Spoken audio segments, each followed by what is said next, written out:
Waamini wote, tumsifu Yesu Kristo. Hakika tumeuona mwaka 2026.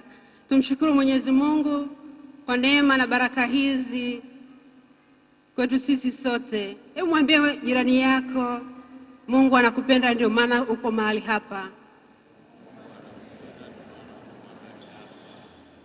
Ni zawadi ya pekee sana kwangu na kwako kwa neema hizi. Sio kwa mastahili yetu, bali ni kwa upendo mkuu wa Mwenyezi Mungu.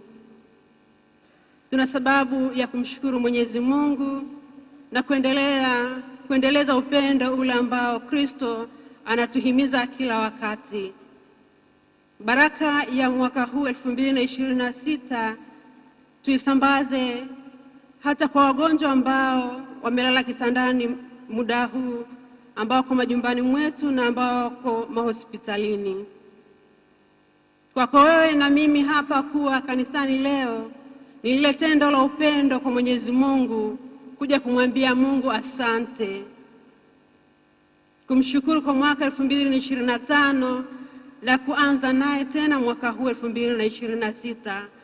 Kwa niaba ya watawa wote ninatoa salamu za heri na baraka tele kwetu sote kwa mwaka huu mpya ambao tunauanza siku ya leo. Tumsifu Yesu Kristo.